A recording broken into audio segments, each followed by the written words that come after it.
Today teardown of this. So it is actually featured on one of my old YouTube channel videos, but I believe it deserves a better video. So it is some obscure piece of Soviet aircraft electronics. You can see some kind of module thing, and it is attached on this base plate. So for my own convenience, I will first detach it from the base plate because it will be much more easy. So it is attached with these two fasteners. It will drop like this. Here is what the base plate looks like. So we have shock absorbers. We have a pretty serious grounding strap. You can see here in the holes, and there are more at the back. In fact, it looks like each one of the shock absorbers is connected with a ground strap here, and they are tin copper. The paint here is very typical of Soviet aircraft cockpit, this grey, bluish, greyish paint. And we have more holes here for locating pins when you insert it somewhere in the aircraft, and some kind of quarter turn fasteners here to secure it in the aircraft airframe. So in fact, yes, it came like this. It came like this, and it is apparently to provide extra vibration absorbing. Okay. So about the module itself, here is what it looks like. Locating pins at the back. There is one. Maybe if I dezoom, it will be easier. One big bottom panel we can remove. We have one connector here, like this. By the way, this is totally not the original connector cover. It is a US made one. On the front we have some instructions. It is called block number 10 or module number 10. There must be test points or settings. There is one other plug here behind the cover, one compartment here, and all these modules. So they are all more or less the same. It will not be necessary to look at every one of them. So I will start with, let's say, undoing this front cover. Screw is completely loose, by the way. So after this one, I am quite in a shortage of Soviet electronics. In fact, I will have one or two more big items to show, but it will require some time to prepare videos. And after this, I will have shown everything I have. So in here we'll just have a few setting potentiometers with locking nut on each one of them. You have to undo in order to release the shaft and be able to turn it. Okay, we have this cover. It is a few screws, so I will undo the screws and will be right back. Okay, so I did unscrew 3 of the modules here to show you how they come off. It is a very regular shape of plug-in modules, and I did already show them in previous videos, I believe. We have a connector like so here, and they are vacuum tube modules.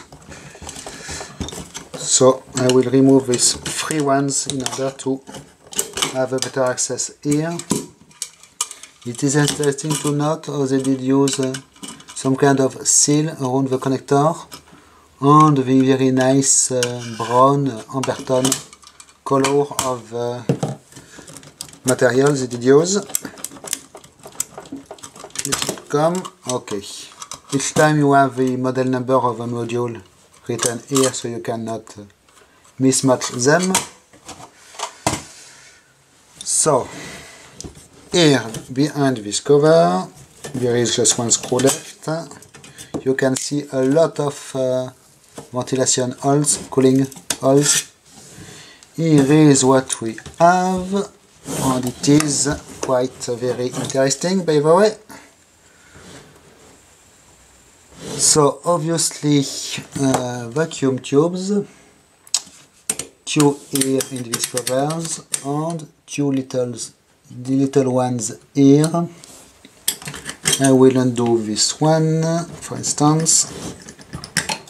Here we are. You can see here the back of potentiometers, some relays done in here. The vacuum tube, this one in particular, is 6N6P-I. Oops, it is out of the frame. A little bit burn inside. Nothing too serious. That code here, 8910 it seems. And the OTK quality control. The socket is here. And the very regular spring-loaded cover to keep it in place. So over one here and two little sub-miniature tubes here. But there are also these things here. You can see green things with a lot of contacts. Most of them are not populated. And only a few wires. Actually they are all connected in series, as you can see. Wire going in, out, in, out, in, out, in, and out.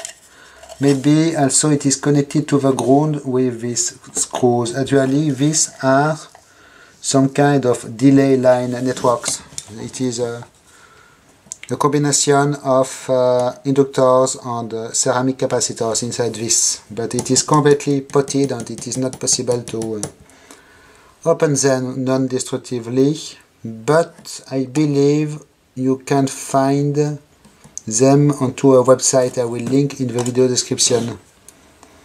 There is a website 155la3.ru, which is quite a big encyclopedia of all existing Russian components. Here we have funny little green transformers in with little legs connected directly to the board, and components here with little. They did put a heat shrink tube around the components, but they did do a cut inside the heat shrink to allow read the value of the part. It is quite common to do it. It is not the first time I see this. And handwritten part number, you can see also.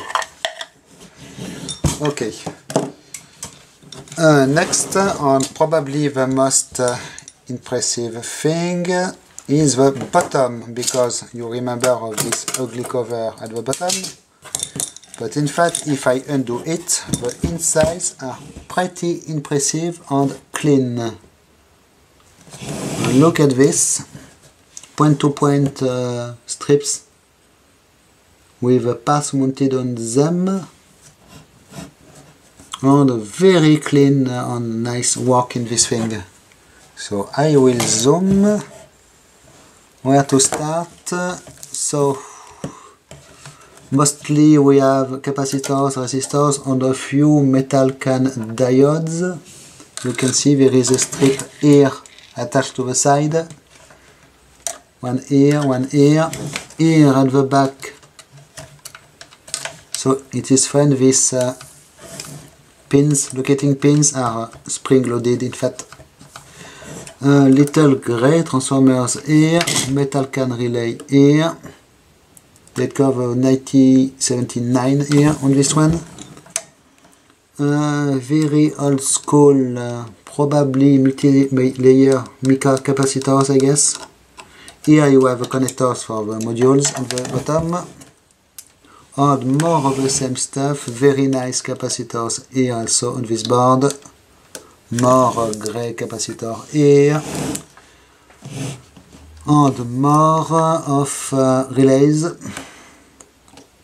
And transformer. This one is a bigger one. There is a nice logo on the side, not sure how it will show on camera.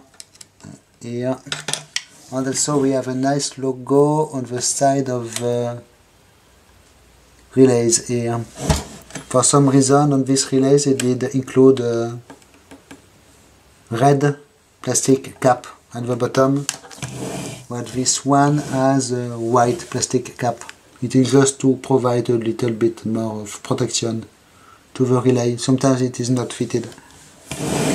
Okay, and you can see last thing, all the wires going to the wire cable loom here, and wire harness distributed here, and also to this connector, and then goes everywhere in the area. What else? So very nice capacitors, I already said it. This metal body diode has a D1 written on it as diode 1. Here we have a TR1 as transformer 1. This one is transformer 2. And it is almost everything for this. One more transformer here on the side. So one of them must be for providing the power supply to the tubes. Yes, probably power supply converter somewhere. So about these modules, 6 of them. They are not all the same model, but they are all very similar inside. So I have this one with damaged cover and already broken factory seal. So I will open this one. As you can see, here the factory seal was broken and here it is intact. It is some kind of wax or something like this with a stamp inside. And it allows to see if it was opened or not. So if I just undo these 2 screws, this should pull out, and here is what we have. More vacuum tube electronics with 2 little vacuum tubes here for even, and you can see we have some kind of the little device to capture any loose air particles in the tube here. I believe it is called the getter or something like this. We have 2 of them. We'll try to zoom a little bit more. So here it is where the cover was damaged, but luckily it seems the tube itself is not broken. So apart from this, we have little parts of circuit board in this brown frame. So these are real circuit boards with tracks, with very basic components soldered on them. One more greenish transformer here and one more of this kind of capacitor. Very cute logo here on this one. You can see 3 letters in a circle, and it is all.